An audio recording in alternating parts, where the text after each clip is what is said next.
ठिकाणी आपण question number 35 solve करतोय. तर क्वेश्चन नंबर 35 दिलेला आहे. A liquid drop having surface energy E is spread into 216 droplets of the same size. तर एक लिक्विड ड्रॉप दिलेलं आहे ज्याची सरफेस एनर्जी किती येतं E इतकी आणि तो स्प्रेड होतं 216 ड्रॉपलेट, प्रत्येकाची साईज सारखीच आहे. The final surface energy of the droplet is, तर जे ड्रॉपलेट्स आहे छोटे छोटे तर त्याचे फायनल सरफेस एनर्जी किती असेल ते आपल्याला फाईंड करायचं. हा क्वेश्चन 2022ला आलेला होता. याच्या 4 ऑप्शनपैकी पहिले जो ऑप्शन आहे ए तो आहे 3E, बी ऑप्शन आहे 8E, सी ऑप्शन आहे 2E आणि डी ऑप्शन जे आहे ते 6E. चला तर बघूया या 4 ऑप्शनपैकी या क्वेश्चनचं नेमकं आन्सर कोणतं असेल ते.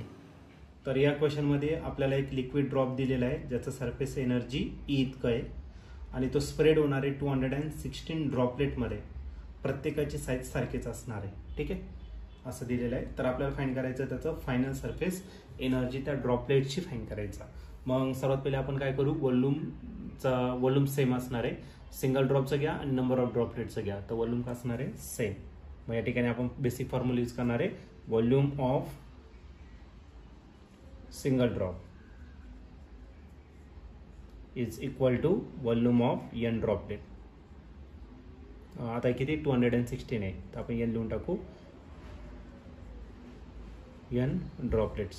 ओके, सिंगल ड्रॉप जर घेतला तर सिंगल ड्रॉपचं जे वॉल्यूम असणार ते किती असेल 4/3 पाय आर क्यूब. आणि एक सिंगल ड्रॉप जर घेतला याच्यातला ड्रॉपलेटमधला तर त्याचा वॉल्यूम असेल 4/3 पाय स्मॉल आर क्यूब.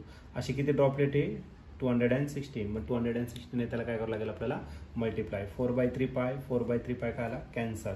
मग आर क्यूब जो आहे तो किती आला तर 216 स्मॉल आर क्यूब. आता त्याचा क्यूब रूट घेऊन टाकू. क्यूब रूट जर घेतला तर कॅपिटल आर आपल्याला भेटेल 216. कशाचं क्यूब रूट आहे 6चं, मग 6 इंटू स्मॉल आर. याला आपण काय करणार तर इक्वेशन 1 कन्सिडर करणार. सुरुवातीची जी एनर्जी आहे ती E जो सिंगल ड्रॉप होता आणि एनर्जीचा फॉर्म्युला काय असतो T into area, surface area T into DA. Okay, surface area किती असणार मोठ्या ड्रॉपचा तर तो असेल 4 पाय कॅपिटल आर स्क्वेअर. काय अडचण नाही, याला इक्वेशन नंबर काय करू आपण 2 कन्सिडर करू. आता आपल्याला स्मॉल ड्रॉपलेट जो आहे त्याचा सरफेस एरिया विचारला आहे. T तसाच राहणार आहे, 4 पाय पण तसा असणार आहे आणि इंटू का असणार आहे स्मॉल आर स्क्वेअर. पण हे एका ड्रॉपचं झालं. असे किती ड्रॉप्स आहे आपल्याकडे तर टोटल 216 आहे. तर 216 आहे त्याला मल्टिप्लाय करावं लागेल. ओके, मग नवीन जी एनर्जी आहे E1 तो T इंटू 4 पाय. हा जो स्मॉल आर आहे या इक्वेशन नंबर 1 वरून आपण त्याला कॅपिटल आर मध्ये कन्वर्ट करू शकतो. 6 इकडे मल्टिप्लाय, इकडे काय करा डिवाइड. मग स्मॉल आरच्या जागा टाकणार कॅपिटल आर डिवाइडेड बाय 6. त्याचं काय करायचं आपल्याला स्क्वेअर. फ्रॉम इक्वेशन 1 तुम्ही लिहू शकतात. आणि इंटू करायला तर तुमचं 216. तर हे रिझन असेल फ्रॉम 1. इक्वेशन 1 वरून आपण हे राईट करतो. ठीक आहे, T तसाच, 4 पाय तसाच, याचा स्क्वेअर करा आर स्क्वेअर आणि 6चा जर स्क्वेअर केला तर तो काय असणार 36 आणि एकच नंबर राहिला तो आला 216. ओके, आता 36च्या टेबलमध्ये 216 आहे. 36 1 जा 36, 36 6 जा जर केलं तर किती भेटणार आता तुम्हाला 216.